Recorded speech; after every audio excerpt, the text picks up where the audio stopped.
Good afternoon and Jai Hind everyone. Today I will discuss the important documents which is required in the formation of company. In last class we have discussed stage 1, that is promotion stage, and the meaning of promoter. So many documents are required in the formation of a company which is maintained by promoters. Now the first document today we will start, that is MOA, that is Memorandum of Association, and the three clauses we will study under this. Total we have 6 clauses, and today I will explain only 3 clauses under Memorandum of Association.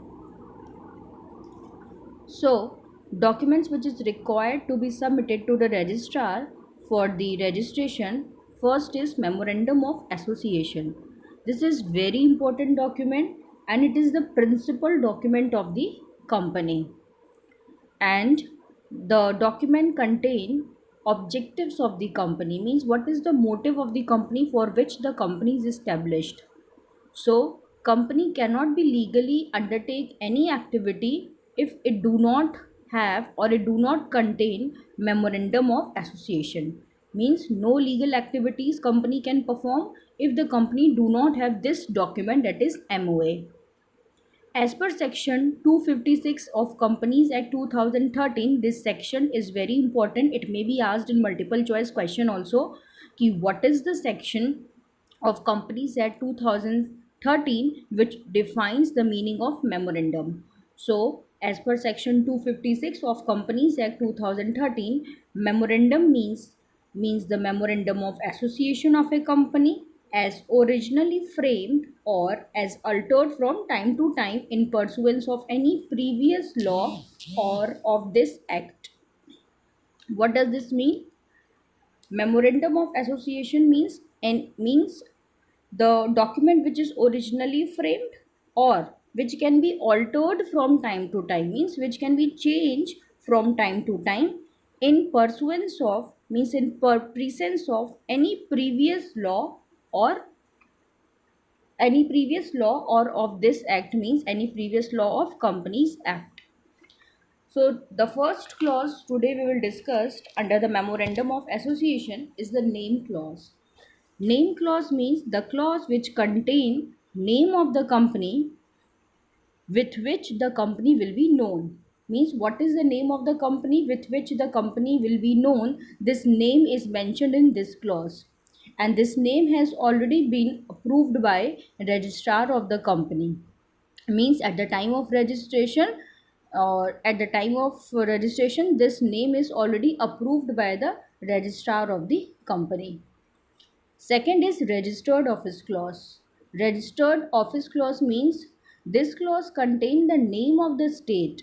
Suppose the state is Uttar Pradesh and the registered office means the head office of the company is in Uttar Pradesh. So this clause contains the name of the state, that is Uttar Pradesh, in which the registered office means the head office of the company is proposed to be situated. Now, the exact address of registered office is not required at this stage, but the address must be notified, means communicated to the registrar within 30 days of incorporation of the company. This is very important line. It may be asked it may be asked in multiple choice question, that within how much days the address of the registered office must be notified to the registrar, so it is within 30 days of incorporation of the company. It may be asked in one word or it may be asked in multiple choice question.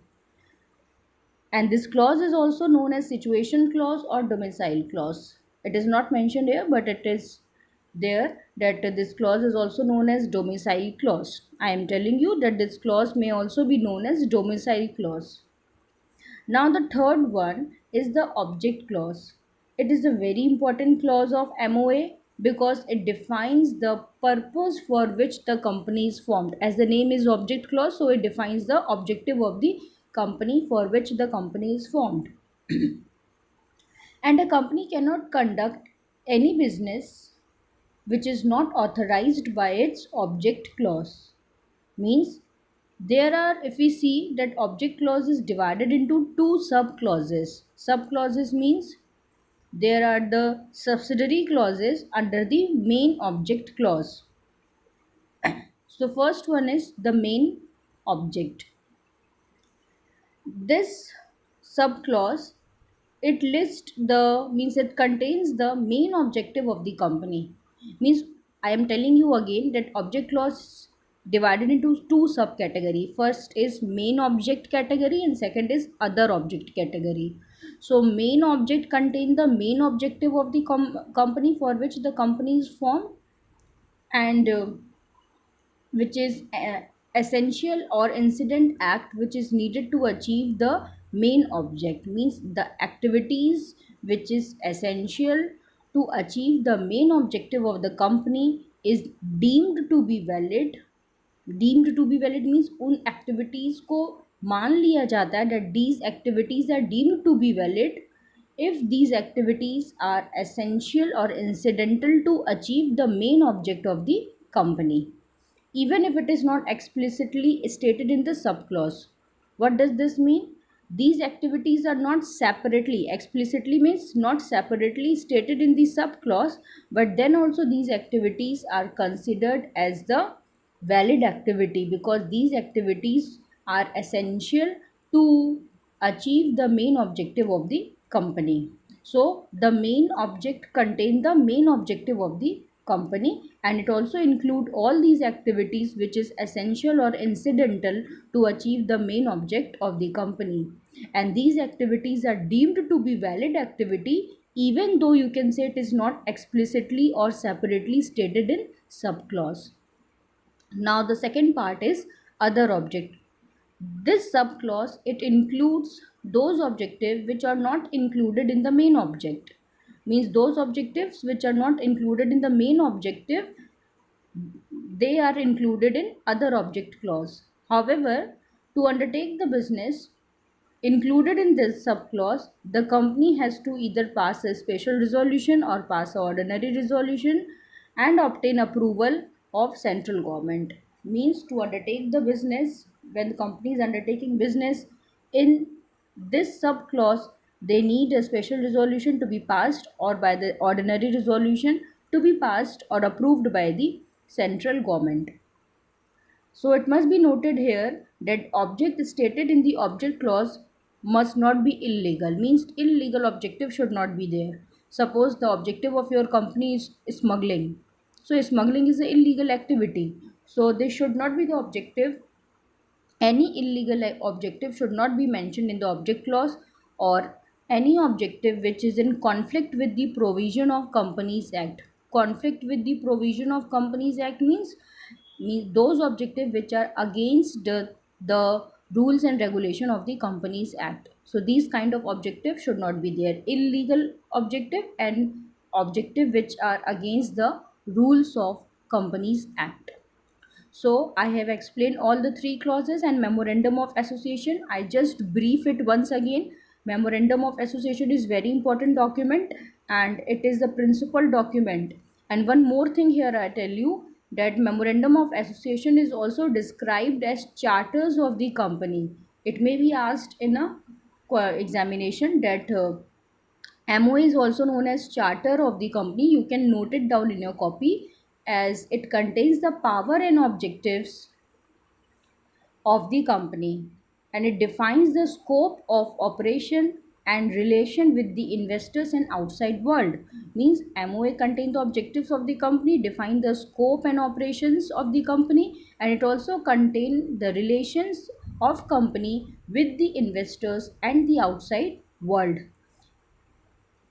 So this is all about MOA, and three clauses under this I have discussed. First is a name clause which contains the name of the company already approved by the registrar of the company. Then registered office clause contain the name of the state in which the registered office of the company is situated. Exact address is not required at this stage, but address must be communicated to registrar within 30 days of incorporation of company. This clause is also known as domicile and situation clause. And the last is object clause, which contain the objects of the company. Object clause is further divided into two sub clauses, that is main object clause and other object clause. Main object clause contain the main objective of the company, and contain all those essential activity which is needed to achieve the main object of the company, and these activities are deemed to be valid activity even it is not explicitly stated in the subclause. Objectives which are mentioned in the object clause must be legal objective, it should not be illegal and should not be in conflict with the provision of Companies Act. So this is all for today. In next class I will discuss the remaining three clauses under MOA, that is liability clause, capital clause and association clause. If you have any problem you can contact me personally. So this is all for today. Thank you and Jai Hind.